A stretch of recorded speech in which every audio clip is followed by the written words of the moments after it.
আমরাও দেখেছি যে এই সেদিন যে প্রোগ্রাম হয়েছে, আপনার এই প্রধান উপদেষ্টার যিনি প্রেস সচিব, তিনি তাকে জিজ্ঞাসা করেছে যে পিরিজপুর থেকে কেন 5টা গাড়ি তারা নিয়ে আসলো, পাবলিক গাড়ি কেন নিয়ে আসলো বা রিকোজিশন করে কেন নিয়ে আসলো। জোনায়েদ সাকি এদেরকেও নাকি উপদেষ্টা করতে চেয়েছিল, তখন তারা বলেছে যে এরা এই ছাত্র বৈষম্য বলছে না, তাদের কাউকে নেওয়াই যাবে না, তারা কোনো দলের সাথে জড়িত, আমরা দলীয় লোক নিব না। সেটা আজকে অনেকের বক্তব্যে বের হয়ে আসছে, আমারটা আছে, আমি সেভ করে রেখেছি। আমার কাছে অবাক লাগলো যে এটা কি আদৌ ভদ্রতা, এটা কি সভ্যতা, এটা কি নম্রতা, এটা কি সামাজিকতা, এটা কি মানবিকতা? যাই হোক, এই যে বিষয়গুলো, এগুলো আমাদের কাছে অস্থির লাগে। অবশ্যই প্রস্তাব দিয়ে আসে। আপনার আজকে যে বিবিসির যিনি সাক্ষাৎকার নিয়েছেন, তিনি বলেছেন যে তারেক সাহেব তো বলেছেন যে নির্বাচন আগে না, জাতীয় নির্বাচন আগে না দিলে এটা হবে, এটা দেওয়া দরকার, এটা দিচ্ছেন না, এরকম বলে। যে এটা তো উনি আমাদের তো এরকম ডাইরেক্ট কিছু বলে না, তাহলে বলে যে তাহলে কি আপনার পিছনে বলে। এখন পেপার পত্রিকায় আসে, চ্যানেলে আসে, প্রতিদিন উনি একজন প্রধান উপদেষ্টা, চ্যানেল দেখে, ওনার এই কথাগুলো যে বলা হচ্ছে, আমাদের স্থায়ী কমিটির মেম্বাররা বলতেছে, এমনকি ওনাকেও বলা হচ্ছে যে যতটুকু সংস্কার ততটুকু করে আপনি নির্বাচন দেন। এবং আমরা নির্বাচন চেয়েছিলাম, প্রথম আমরা 5ই আগস্টের কথা বলেছি। এই 5ই আগস্ট আমাদের স্থায়ী কমিটির মেম্বার সালাউদ্দিন সাহেব তিনি একবার গিয়েছিলেন, তখন বলেছিলেন। এখন আপনার হচ্ছে যে বাংলাদেশের ইতিহাসে স্মরণীয় রাখার জন্য সেইখানে ডিসেম্বর করবে, তাও কিন্তু পরিষ্কার বলা হচ্ছে না। আপনার বিভিন্ন রকমের, আমাদের কাছে মনে হয় যে এই যে আজকে যে দল গঠন হয়েছে, সেই দলের বিভিন্ন, আপনি দেখেন তারা 2টা স্পষ্ট এনেছে। এটা আমি পরের পর্যায়ে বলবো আপনাকে, যে বিষয়গুলো নিয়ে আসছে, সেই বিষয়গুলো যখন আপনি আন্দোলন সংগ্রামে আসবে, কথাবার্তায় আসবে, বলবে বিএনপি চাচ্ছে না, আমরা চাচ্ছি, আমাদের সাথে জামাত চাচ্ছে, আবার গণ অধিকার পরিষদ কত সময় চায়, কত সময় চায় না। এই যে বিষয়গুলো, এখান থেকে আসলে আমার মনে হচ্ছে যে যারা উপদেষ্টা আছে তারা যথার্থ কাজ করতেছে না, এবং তারা নিজেরা যদি লুবি নাও হয়, তাইলে তাদের চাচ্ছে যে এদেরকে আমরা কিছু সুবিধা দেব, এবং তা প্রধান উপদেষ্টা একবার প্রকাশ হয়েছে। এবং আমরাও দেখেছি যে এই সেদিন যে প্রোগ্রাম হয়েছে, আপনার এই প্রধান উপদেষ্টার যিনি প্রেস সচিব, তিনি তাকে জিজ্ঞাসা করেছে যে পিরিজপুর থেকে কেন 5টা গাড়ি তারা নিয়ে আসলো, পাবলিক গাড়ি কেন নিয়ে আসলো বা রিকোজিশন করে কেন নিয়ে আসলো।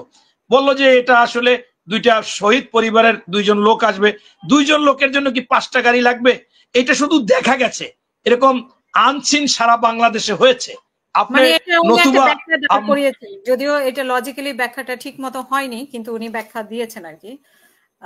মানে উনি যা বলেছেন সেটা 2টি পরিবারের কথা বলেছে, তারপরে 5টি বাস ইয়ে করা হয়েছে, কিন্তু সব জায়গায় তো করা হয়েছে, সেটা সঠিক ব্যাখ্যা আসলে উনি সেভাবে স্পষ্ট করতে পারেননি।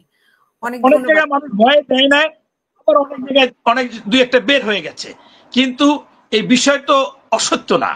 এবং আপনি সবচেয়ে আমার কাছে কষ্টদায়ক লাগে যে আমি ইতিহাস বললাম, 52 সালের যারা ভাষা আন্দোলন করেছে তারা কোনো সময় গিভ অ্যান্ড টেক বিনিময় চায় না, 69-এর আন্দোলনে চায় না, 71-এ চায় না। এরপরে আমরা 90-এ আমি কয়েকবার জেলে গেলাম, আমরা রাবার বুলেট বিদ্ধ হলাম। আপনার মনে করেন যে আমরাও কোনো সময় চাইনি। এমনকি বাংলাদেশে সবচেয়ে ইতিহাস যে যিনি জানতো যে আজকে যদি স্বাধীন না হয় আমার ফাঁসি হবে, আমার পরিবারের সবাই হত্যা হবে, সেই মেজর জিয়া স্বাধীনতার ঘোষণা দিয়ে একদিনের জন্য বিদেশে না গিয়ে রণাঙ্গনে যুদ্ধ করলো, সেক্টর কমান্ডার ছিল, তার অক্ষর দিয়ে একটা বাহিনী করে, সেটার সে জেড ফোর্স অধিনায়ক ছিলেন, যুদ্ধ করে তিনি ব্যারাকে ফিরে গেলেন। এবং পরবর্তীতে যখন স্বাধীন দেশে একজন প্রধান হলেন, তিনি তাকে ডেকে জীবিত মুক্তিযোদ্ধাদের মধ্যে সর্বোচ্চ খেতাব বীর উত্তম খেতাব দিলেন। কই সে সময় তো কারো এরকম লোভ ছিল না, তিনি তো নির্লোভ ছিলেন এবং নিঃস্বার্থপর ছিলেন। এই ধরনের তো কোনো কিছু হতেই হবে, আমার এইটা করতেই হবে, এরকম তো আমরা দেখিনি। কেন আজকে এইটা করতেই হবে, এটা হতেই হবে, এইটা এমনকি আজকে প্রকাশ্যে আসছে যে ওই আপনার তারেক রহমান, ভিপি নূর, আরো অনেককে, জোনায়েদ সাকি এদেরকেও নাকি উপদেষ্টা করতে চেয়েছিল, তখন তারা বলেছে যে এরা এই ছাত্র বৈষম্য বলছে না, তাদের কাউকে নেওয়াই যাবে না, তারা কোনো দলের সাথে জড়িত, আমরা দলীয় লোক নিব না। সেটা আজকে অনেকের বক্তব্যে বের হয়ে আসতেছে, অথচ সেই জন্য তাদের 3 জনকে নিচে আরো হয়তো বা বাড়াই নিত। কিন্তু এইটাও তো কথা না। এইটাও রাষ্ট্র পরিচালনার জন্য রাষ্ট্রের একটা ভালোভাবে আপনার যদি ন্যায়সঙ্গত কিছু করতে যায় সৎভাবে এবং আপনার সর্বক্ষেত্রে প্রশাসন ভালোভাবে চালাইতে গেলে অবশ্যই অভিজ্ঞ লোক দরকার ছিল এবং ছাত্রদের না নেওয়াটাই উচিত ছিল।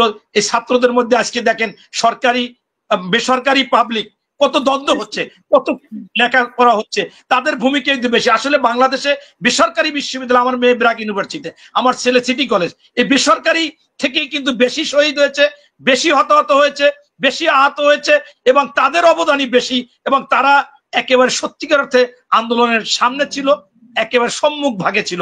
আমি তো প্রত্যেকটা প্রোগ্রামে আমার ছেলেকে নিয়েছিলাম, আমি দেখেছি তাদের অবদান অস্বীকার করার কোনো কায়দা নেই। এবং আপনি যদি সমন্বয়ক হিসাব করেন, সেই সমন্বয়করা থাকার কথা ছিল সামনে। মনে করেন 151 বা 52 জন সমন্বয়ক, কয়জন শহীদ হয়েছে, কয়জন আহত হয়েছে, আপনি তালিকা করলে কিন্তু করতে পারবেন। যাই হোক, আমি এটা বললাম যে আসলে এই আপনার লোভ বা স্বার্থ কাজ করার জন্য এখন একটা এলোমেলো হয়ে গেছে। তারপরেও এখনো এই অন্তর্বর্তীকালীন সরকারকে বলবো যতটুকু সংস্কার ততটুকু সংস্কার করে একটি নির্বাচন দিক, একটা জবাবদিহি সরকার আসুক। তারা যদি ভালোভাবে না কিছু করে তারাও এখান থেকে সরে যাবে, ঝরে যাবে। এটাই তো হওয়া উচিত। বলতে চাচ্ছিলাম যে ম্যাডাম যে কথাটা বলেছে সেইটাই ম্যাডাম স্পষ্টভাবে বলেছে যে জনগণের মানে আশা আকাঙ্ক্ষা যে তারা একটা ভোটের যে দিতে চায় সেটি ইঙ্গিত একটা ডাইরেক্ট দিয়েছেন যে যতটুকু সংস্কার দ্রুত করে দ্রুত জনগণের গণতান্ত্রিক অধিকার ফিরিয়ে দিতে বলছেন। অতএব সেইটা এই বছরের মধ্যেই আসলে চাচ্ছে, এটা স্পষ্ট বোঝা যাচ্ছে। তারপর কেউ যদি আগামী বছর টাইনে নেয়, আমাদের এখন পর্যন্ত আগামী বছর টাইনে নেওয়ার কেউ ইঙ্গিত দেয়নি। এরপর হচ্ছে ওইটাই আমি বুঝাইতে চেয়েছিলাম। আরেকটা ব্যাপার হচ্ছে কি, শুনেন, এটা হচ্ছে যে যুক্তরাষ্ট্রের নাকি কূটনৈতিক দৃষ্টিকোণ হচ্ছে এরকম যে সকালে যার সাথে ছবি তোলে, হ্যান্ডশেক করে, সেলফি তোলে, বিকালে তাকে মাইরে ফেলায়। আবার যারে মারবে মারবে এরকম ভাব দেখা যায় বা কথা বলে নাই, তারে পরের দিন বন্ধুত্ব করে নেয়, এরকমও ব্যাপার আছে। সেইখানে বেড়ে ওঠা বা সেইখানে চলাফেরা করা ডক্টর ইউনূস সাহেব যে কথাবার্তাগুলো বলেছে, আমার কাছে আজকে কেমন অনেকগুলোই মনে হয়েছে। কেন, আমাকে প্রথমেই যে বিবিসির সাংবাদিক তিনি বললেন কি যে আপনি ঠিকই 1 বছর আগে আমি একটা সাক্ষাৎকার নিয়েছিলাম, সেদিন আপনি বলেছিলেন যে আমি গ্রেপ্তারের আতঙ্কে আছি এবং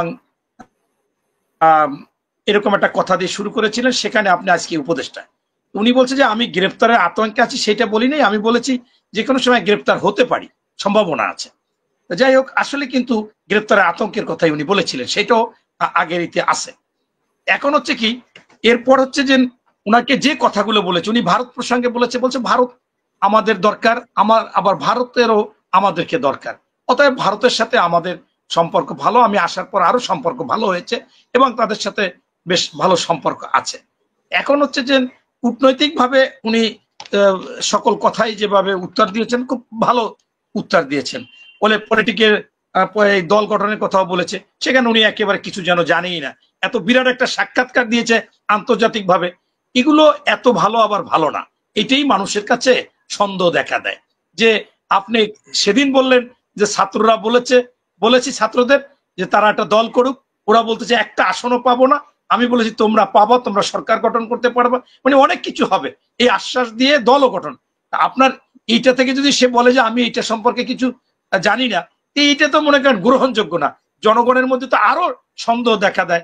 এবং বিশেষ করে আমরা যারা রাজপথে ছিলাম, ভাই আমি একাধিকবার আয়নাঘরে গেছি, আমি হাইকোর্টে আমি গুলিবিদ্ধ হইয়া অনেকদিন ভুগছি, কতবার জেলে গেছি। বিশ্বাস করেন, এই তারাবি নামাজ পড়তে যাচ্ছি, আমার ছেলেকে আমি বসে বসে পড়তেছি, চেয়ারে বসে পড়ি না, কারণ চেয়ারে অনেক হুজুরাই বলেছে চেয়ারে বসে নামাজ পড়লে এরকম কোনো ফতোয়া নাই, হবে না মনে হয়, কারণ এরকম কখনো কেউ পড়েনি অন্য সময়, যার কারণে আমি বসে বসে পড়ি, মাজায় ব্যথা।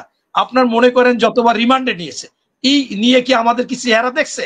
অতএব এইখানে মনে করেন যে সমস্ত বিষয় আজকে ছেলেপান্ডা বলে, ওরা তো আমাদের সন্তানের সমান, যা বলে এই সেদিন দেখলাম যে আজকে যে দলের প্রধান হয়েছে তার পাশে টিচাররা বসে, একজন মহিলা পাশে, তার পাশেই মহিলা বসা, পায়ের উপর পা উঠাইয়া জুতা সহ মানে পা লাড়াচ্ছে, বডি লাড়াচ্ছে, এই কেডা নাহিদ।